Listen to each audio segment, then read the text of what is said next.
Hello, Paul Wilkinson here. This is my second musical curator video. My first was Bill Evans. This one is about a piano player I absolutely love, and his name is Kenny Kirkland. For me, Kenny came into my vision and my ears first probably, with the work of the British pop star Sting, so more on that in a bit. That then led me to Branford Marsalis and Winter Marsalis. And so essentially, I suppose I'm thanking Kenny for introducing me to jazz in many respects, and also Sting in many respects, because that opened that world up for me, which had been closed. I'd listened to Coltrane and various, but not found a way in.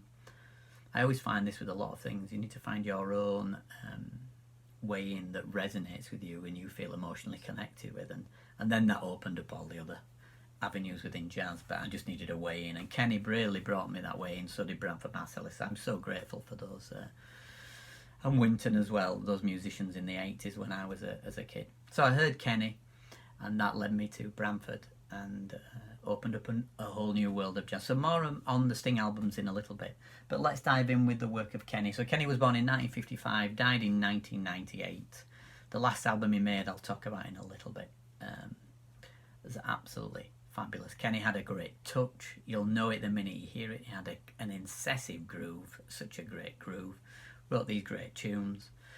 So if you're new to Kenny, what a treat. So here we go, let's dive in. So the first one I've put on the list is in playing over Giant Steps with Kenny Garrett. He did a couple of albums with Kenny Garrett, one called Black Hope and one called Songbook. Kenny, if you've not heard Kenny Garrett, have a listen. Amazing stuff. So that video is amazing. Giant Steps. The next one is Branford Marsalis, another Giant Steps. And Kenny and Branford were so synonymous together for me, because they always, they work together. They also work with Sting together as well. So just a fabulous partnership together.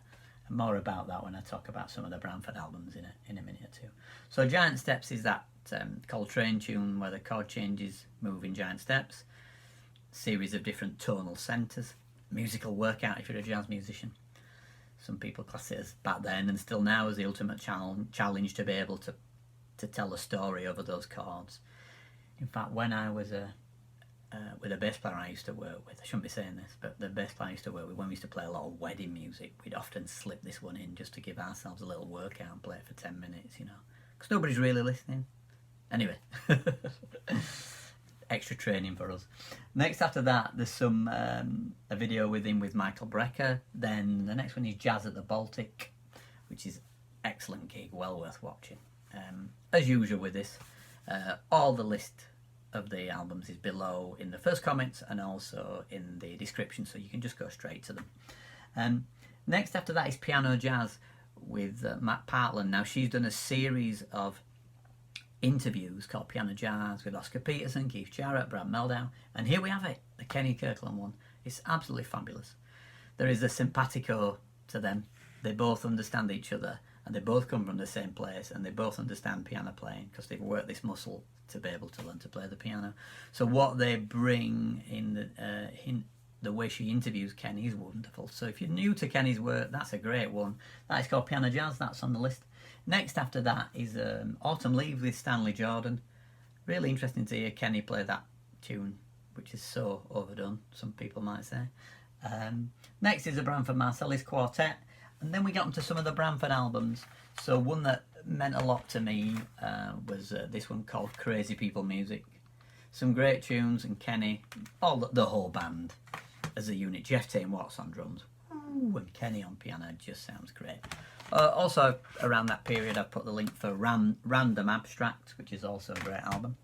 After that, let's have a think. Oh yeah, there's a few more other Branford albums, but I haven't put them all on the list. But this one means a lot to me, and this is the last album that Kenny made in '98, and it's called Requiem. So this is, some of this is practice tapes in a way. They hadn't gone in the studio proper, if you like. They were just working some of the stuff out. So I think it's probably worth reading what Branford wrote.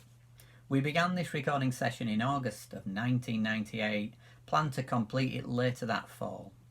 We lost Kenny Kirkland in November. We went back into the studio in December to try and finish it, but realised that we had to leave it the way it was. This was Kenny's last recording, and there was no way to fix it. This recording represents first takes of most of the songs, and unfinished as it is, it's a documentation of what for me was one of the most challenging and enduring musical relationships I have ever experienced. Branford, Marsalis. Beautiful, beautiful music. Put that album in your life. Magical stuff. Really brilliant stuff. So then after that, as I said, as a kid, as a boy, then I started to hear things like this. Bring on the Night, great documentary on YouTube. Links on there, on there for you. So you get to see Kenny, and you get to see Branford and Omar Hakim and Daryl Jones. This is when Sting had left the Police and formed this band. So you get to see them larking about. It's just a great, you get to see them on the road. It's a great documentary, and that is a great album.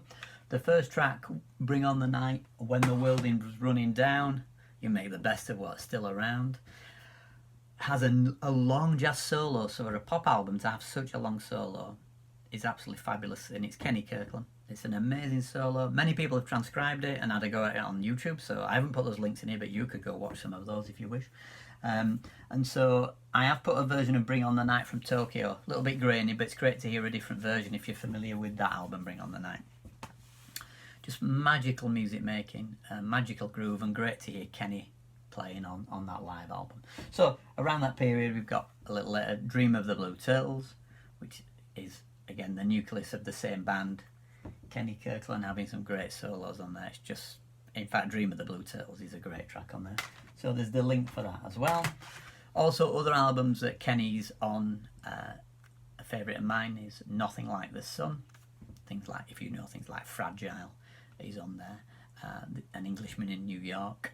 In fact, Branford has a nice jazz solo on that one. Short but sweet, but that's the nature of pop music. You've got to get in, out and off, say what you need to say in a short spec if you're having a solo like Eric Clapton, for example. Whereas, very much an analogy for now, actually, that the narratives that maybe we use are not complex enough for us to understand the complexities of this planet. So if we take that, roll that out to a jazz solo, quicker, brief, but anyway, a jazz solo needs a little bit more time to explain maybe the complexities of things that they're trying to express that are going on.